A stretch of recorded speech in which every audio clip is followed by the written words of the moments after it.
Mon invité est Tom Hogarth. Je veux savoir si le trading peut s'apprendre ou est-ce que les meilleurs traders sont nés avec ce talent? Je suis sûr qu'ils naissent d'une certaine manière, mais bien sûr, cela peut s'apprendre.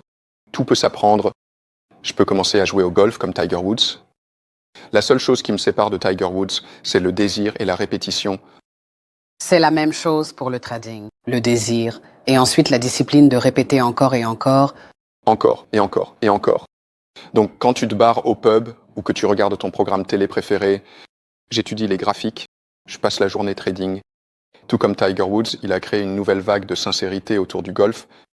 Quand tout le monde est allé au clubhouse, lui, il est allé s'entraîner. Et cela a créé un nouveau type de momentum dans le monde du golf. Il a ouvert la voie à une nouvelle mentalité. Les traders qui veulent se battre chaque jour dans les tranchées du marché doivent être sincères. À ce sujet, sinon, tu ouvres juste un compte et tu fais exploser un après l'autre. C'est facile de se qualifier de trader, mais il est très difficile d'atteindre le niveau où tu es un trader constamment rentable. Et il n'y a pas de raccourci, tu ne peux pas acheter libre, tu ne peux pas suivre un cours, tu ne peux écouter personne.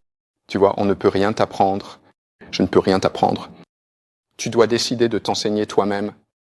Je peux te guider, mais au final, dans n'importe quelle entreprise de la vie, que ce soit le sport, la politique ou l'éducation, tu dois le vouloir toi-même.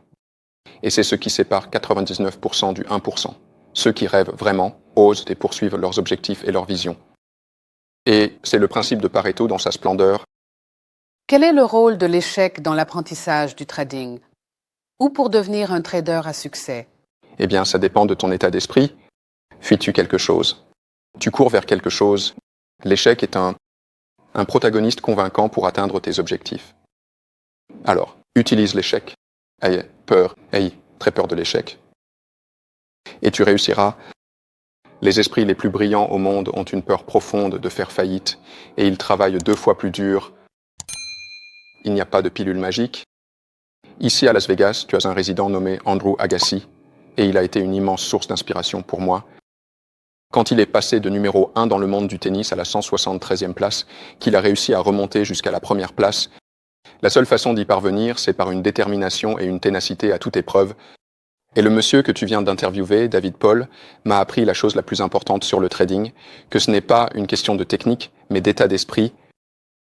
Le grand trader et la grande mentalité de trading naissent dans l'esprit, c'est là que tout commence.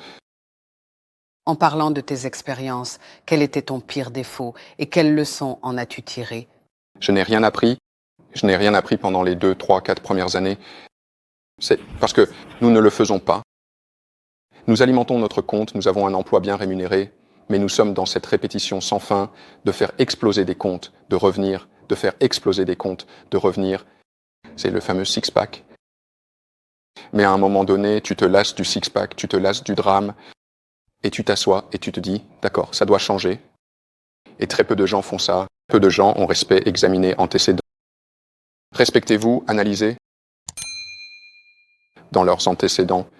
Commencez à examiner les détails de là où ils se trompent, où ils réussissent. Et c'est ce qui sépare le 1% des 99%. Mais c'est parce que j'ai besoin des 99% alimenter mon compte. Quelqu'un doit payer les frais de scolarité. Sûr qu'ils le font. Et j'ai payé mes dus. Tom, merci. Merci.